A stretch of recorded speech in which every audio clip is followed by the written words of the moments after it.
The concept of hot folders and print locations is to allow the routing of specific jobs or output files.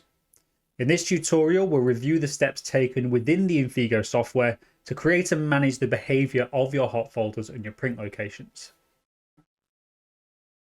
So a print location, by definition, should be thought of as a separate location where production happens. So hot folders are then created and assigned to a print location so that you can manage what folders jobs will then be pushed into for that specific print location. You can create a number of print locations for any particular storefront, and within the print location, you can create many hot folders. All Infigo storefronts are linked to one platform-wide print location to begin with. A print location stores all hot folders and allows the printer to define specific download locations for each job based on mapping criteria. The hot folders are then replicated on an administrator's local machine and integrated into the print workflow, so in position, pre-press, for example.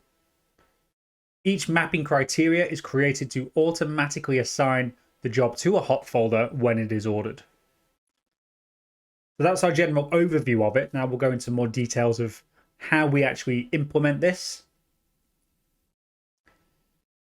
So the first thing we need to do is to actually choose where to create our new print location. The easiest way to decide where you should create your print location is to consider which storefront or storefronts you want this to accept outputs from.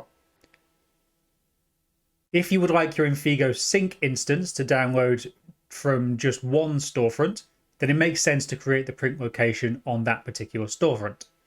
However, if you'd like your Infigo Sync instance to download the outputs from all of your storefronts, then you would need to create your print location on the platform level itself.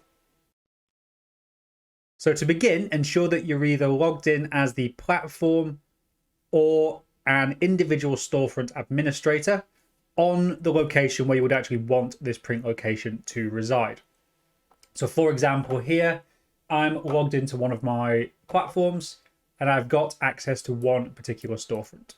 I'm going to navigate to configuration, and then within the configuration settings, I have hot folders and print locations.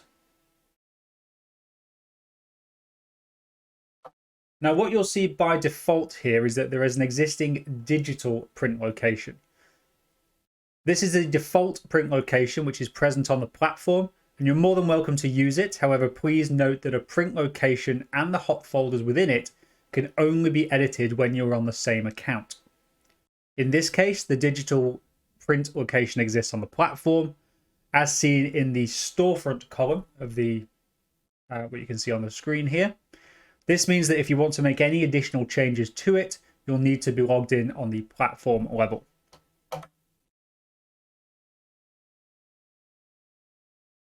So we're going to add a new print location. If I just come to add new print location at the top of the screen, that gives me a new row within the hot folders window where I can add some additional details. So that's now been inserted. We can add or modify address details using the edit button under the address column. So if I go to my newly created print location and click edit, that will give me the ability to add some additional address information. So this address is only really used in quite bespoke scenarios and can more often than not be overlooked for general configurations. Okay, so at this point, we're going to actually start configuring our hot folders.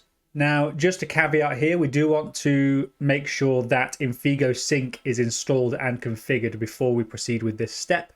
There is an additional tutorial available on configuring Infigo Sync. So if I click on the plus icon next to our print location, you'll see I get a separate table down here, which is the actual hot folders that are associated with that print location. We can add new hot folders into here by clicking on Add New Record. Similar to what we saw with the print location itself, that adds a new row where we can put some additional information. So first off, we have the name column. So this is the system name for the hot folder and can be used to identify it in the administration menu. The description is just a simple description of the hot folder to allow you to identify its purpose. We have the folder column. So this is the name of the folder that will be downloaded through Infigo Sync. This can be the same as the system name or different to it entirely if you really want it to be, as this is designed to allow you to integrate Infigo Sync into your existing workflow. Coming along a little bit further, we have active. So this is essentially an on-off switch for hot folders, as turning this off will make a hot folder inactive and cause all parts of the system to ignore it entirely. So I'm going to input that information and then click insert.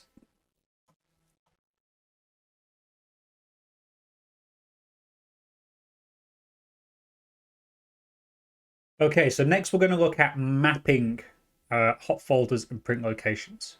So mapping is how you can control which order line output files go to which hot folders. Our hot folder mapping is less of a filtration system and more of a guidance system. So in that, there's no way to configure the system to prevent files from going to certain hot folders, and instead you'll provide them with arguments for incoming folders.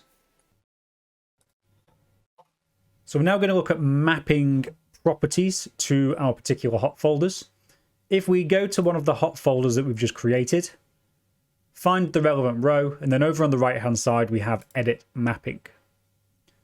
So you can configure the mapping of each potential job property.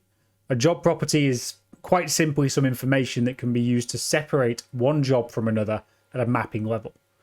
So for example, you could use the product tag category that we've got here to map products which have specific product tags to the hot folder that you're currently configuring. This will cause any outputs that end up in this print location and have mapped product tag assigned to them to go to this particular hot folder.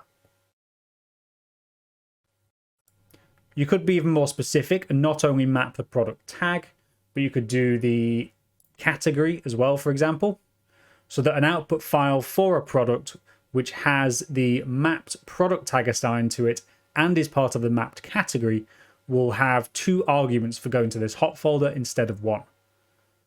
When a file is deciding where to go, it will go to the hot folder that it has the most arguments for. So if your hot folder is mapped to 3 properties, but the job only meets 2 of the mapping requirements, then the job will go to the next available hot folder that it has valid mapping for. Okay, so in here we could select our relevant properties, whatever they may be. You can see we've got quite a lot of different properties we could potentially choose from. So maybe I'll go for a specific product in this case, for example. Then we can input a mapping name.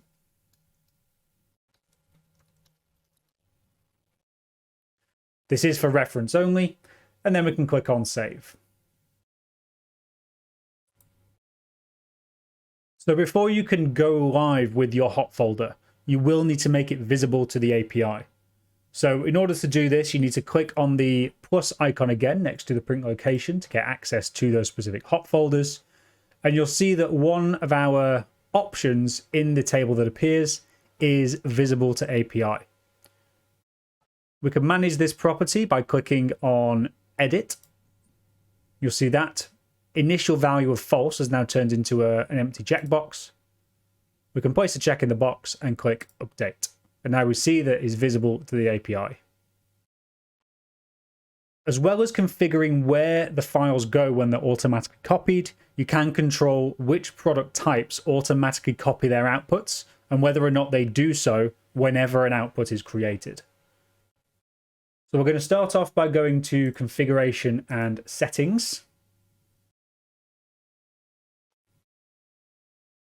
Scroll down to get to product and editor settings, and then click on Infigo settings. You can also get to Infigo settings or anything else in this table, of course, just by typing it in the menu here. Now, what I'm looking to do in here is to control which products are copied. And the settings we're looking for allow you to control which types of product will have their output automatically copied to a hot folder. So if I scroll down a little bit, you'll see that I've got these auto copy hot folder options. To control which ones are copied, we simply either check or uncheck the box next to them, and then all checked product types will have their outputs copied. So you can see, for example, we've got multi-part products, dynamic products, static, so on and so on. We also have options in here to control when outputs are copied. So these enable the auto copying of output files to a hot folder when the order is first considered ready. So when the output is created, the order is approved and marked as paid, and then copying for each time the output is recreated through shared print operations. Now this particular option is called, or begins with copy for. So we could actually look through the list to try and find it. Easiest way is just to search. So I have copy for default and copy for each creation. I'm then just going to scroll to the top of this page and click on save. And there we go. That is our hot folders and our print locations configured.